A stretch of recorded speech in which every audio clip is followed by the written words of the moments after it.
সবসময় মতো আমার সাথে সম্মানিত অতিথি barrister Reza.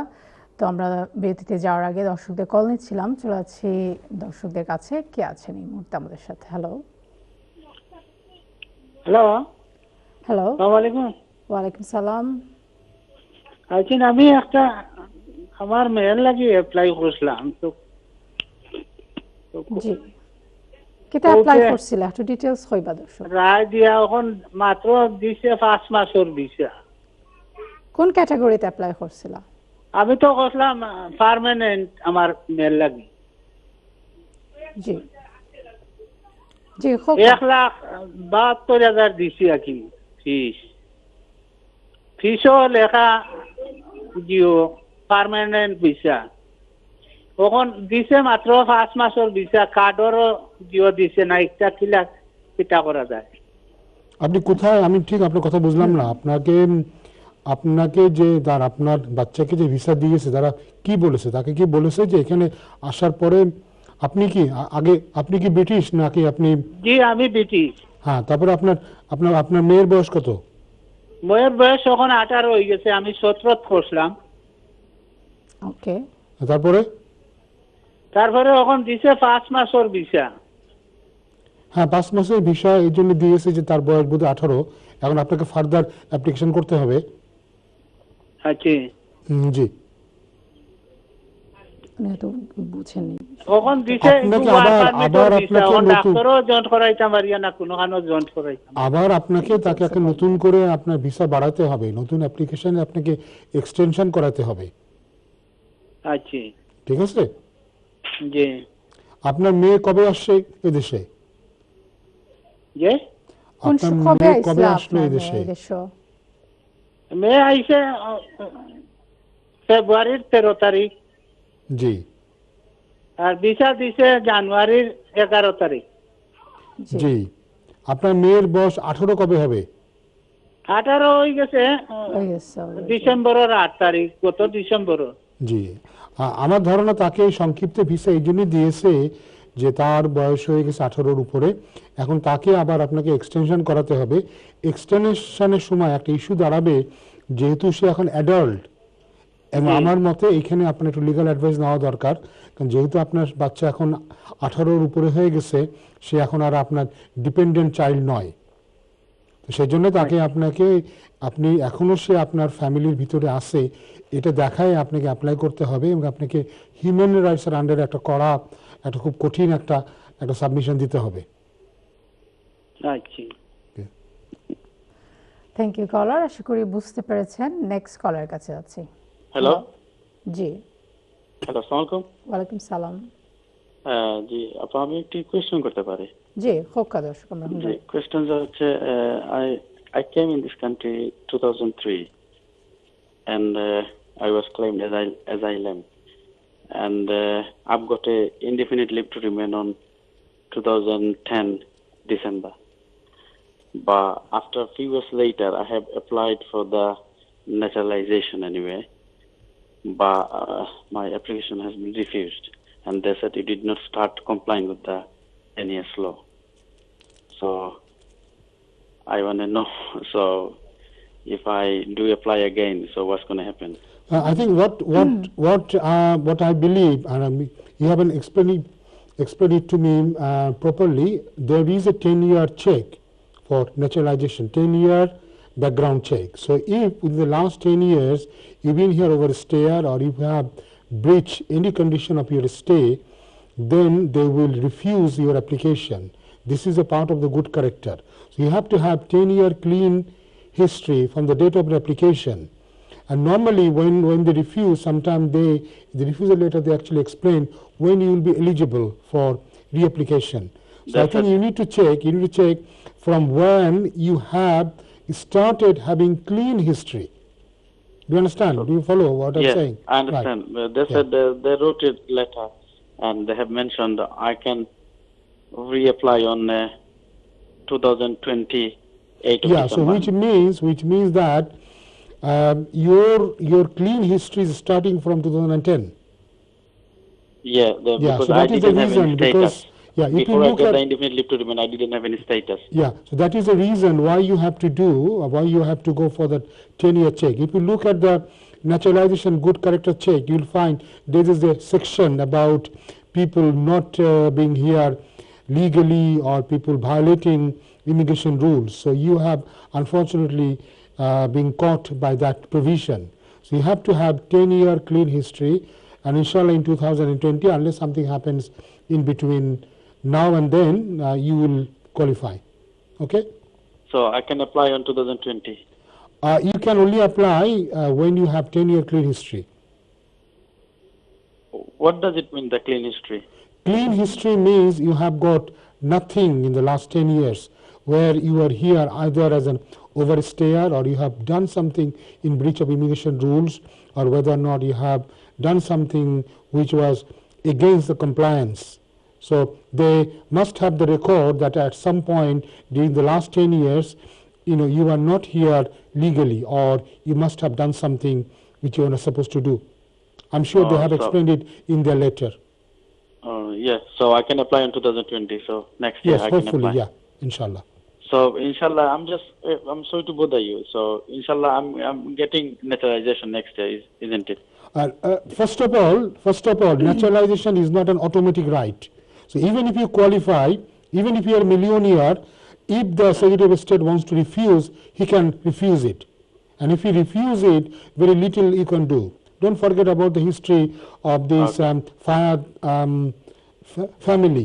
They used to pay millions and millions of pounds of taxes, and they own Harrods. But for 20 years, they were not given citizenship. So it is not an automatic right. It is something, a matter of privilege. But normally, if you qualify, if you have a clean history, then they do give you. Okay? But it is not an automatic right. Remain as it is, isn't it? Sorry? My indefinite leave to remain is going to remain as it is. Yeah, it remains as it is. But when you apply for naturalization, you'll have to return your biometric card. Yes. So you cannot keep both. Earlier people could keep both, but now they are not allowed. Okay. Okay, thank you. Thank you, caller. Cholachi next কে আছেন আমাদের সাথে? Hello. Hello. Hello, G. Please আপনি TV volume মিটে দিয়ে আর TV follow করলে আমাদের সাথে কথা বলতে পারবেন না দর্শক। টিভি মিটে দিয়ে আমাদের সাথে কথা বলুন প্লিজ। আসসালামু জি, ওয়ালাইকুম সালাম।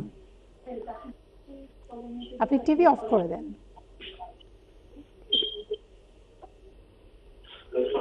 হ্যালো। হ্যালো। হ্যালো। জি। প্লিজ কন্টিনিউ নাও।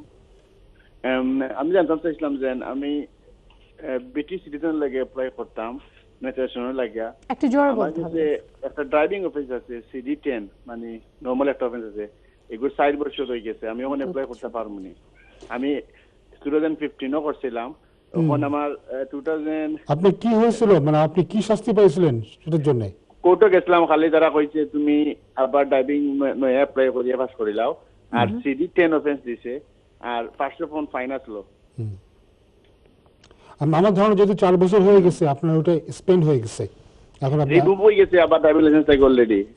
হ্যাঁ, আপনার ধারণা আপনার ওই যে কনভিকশনটা ওটা স্পেন্ড হয়ে গেছে, ফলে এখন আপনি অ্যাপ্লাই করতে পারবেন। অ্যাপ্লাই করতে পারবো নি? জি জি পারবেন, অ্যাপ্লাই করতে পারবেন। থ্যাংক ইউ কলার। আমাদের নেক্সট কে আছে, আমরা চলে যাচ্ছি নেক্সট কলারের কাছে। হ্যালো। আসসালামু আলাইকুম। ওয়ালাইকুম সালাম। জি, আমি আগে ফোন করছিলাম, আমার লাইনটা একটু ড্রপ হয়ে গেছিল, বুঝছি। আপনারা আমার জানতে চান যে আইএলআর এর অ্যাপ্লিকেশনের সময় জি এই যে ইন্টারভিউ কোনো মানে পোস্টে সারি আর মানে কুইক সার্ভিসে ছাড়াও 12 সপ্তাহ লাগুক, ডাজন্ট ম্যাটার, বা গিয়া কোনো ইন্টারভিউ ফেস করতে হয় নাকি অ্যাপ্লিকেন্টের? ওকে, সাধারণত কোনো ইন্টারভিউ ফেস করতে হয় না। আর যদি কোনো ইন্টারভিউ ফেস করতে হয়, এই ইন্টারভিউ যদি কোনো ফেল হওয়া যায়, মানে যা লাগে এক্সাম্পল, এটা কি ট্রেন আর রুটে কোনো যাইব কিনা, এটা কোনো আসেনি? ভাইয়া শোনেন, যদি তারা তখনই ইন্টারভিউতে ডাকবে যদি তারা অ্যাপ্লিকেশনের ব্যাপারে কোনো সন্দেহ থাকে। ধরেন ফর এক্সাম্পল, তারা যদি বিশ্বাস করে যে ইংলিশ ল্যাঙ্গুয়েজ টেস্ট আপনি দিয়েছেন সেটা যথার্থ না, সেক্ষেত্রে তারা হয়তো টেস্ট ইন্টারভিউ করে জানতে চাইতে পারে যে সত্যি সত্যি উনি ইংরেজিতে পারদর্শী কিনা, কারণ ওনাকে তো B1 টেস্ট দিতে হবে, লাইভ ইন্টারভিউকে দিতে হবে। এটা একটা কারণ হতে পারে। আবার যদি তারা মনে করে যে কোনো কারণে যে বিয়েটা জেনুইন নয়, সেখানে তখন তারা ইন্টারভিউতে কল করতে পারে। আমার মতে মূলত এই দুটো কারণেই তারা ইন্টারভিউতে ডাকতে পারে, যেটা খুব কমই ডাকে, সন্দেহ হলেই তারা ডাকতে পারে।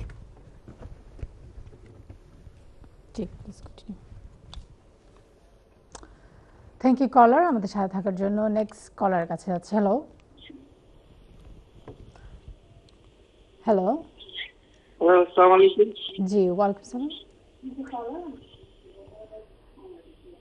হ্যালো প্রিয় দর্শক, আপনি টিভি মিউটে দিয়ে অবশ্যই আমাদের সাথে কথা বলবেন, আদারওয়াইজ আপনার কোশ্চেন আমরা নিতে পারবো না। হ্যালো হ্যালো, আসসালামু আলাইকুম। ওয়ালাইকুম সালাম ওয়া রাহমাতুল্লাহি ওয়া বারাকাতুহু। ভাইয়া আমি একটু জানি জানতে চাচ্ছি, আপনার কথাগুলো আমরা শুনতে পাচ্ছি না দর্শক। আপনি আমি ভলিউম একদম কমাই দিয়েছি, টিভির ভলিউম আমি একদম কমাই দিয়েছি। আই এম সরি, আমরা আমাদের কল ড্রপ করেছে। আমরা নেক্সট কলার কাছে আছি। Hello Hello. Hello, Assalamu alaikum. ওয়ালাইকুম সালাম। So I got two questions. Yep. Yeah. Number one is I got 7-year base visa. Sorry, I what do want you to have? ask if I go for Sorry, I didn't understand. I didn't understand. What do you mean by? Sorry, brother. Stop, please. You said you got 7 years visa. What do you mean by 7 years visa? Like what's called human rights. Human rights category. There is nothing called a 7-year visa. They don't give you 7-year visa. No, it's 2.5 years. Right. 2.5 years. Yeah. So you got a human rights visa for 2.5 years. I think based on your child being here for 7 years. Am I It correct? is, yeah. Right. Okay Yeah. then. Right. So if I'll go for renewal, how much do they charge home office fee? And second question is, I'm married and I'm working here. And do I eligible to apply marriage, what's called allowance? What do you mean marriage allowance? I don't understand what do you mean by marriage allowance. Because I'm paying tax, and when I work, when I get wage, out of my wage they take tax and everything. So, Are you talking about child tax credit? no child tax credit. Can you One of explain my- it a bit Can further? you One of tell my me friends, because- he applied marriage allowance. I don't think there is anything called marriage allowance. There are two tax credit. One is a family tax credit, one is a child tax credit. Now, Right, if family you're tax credit. yeah, so that's why you have to say. If you don't use the correct word, then it is very difficult for us to understand. Is your wife British? No, she's No. not British. If your family, if there is no one in the family who is eligible for this tax credit, then you cannot apply, because that is also classed as public benefit. If you look at the definition of the public benefit in paragraph 6 of the immigration rules, you'll see the tax credit is included. Now what happens normally, if your wife is British, then you are eligible to apply. It's not you, but it will be your wife who will apply.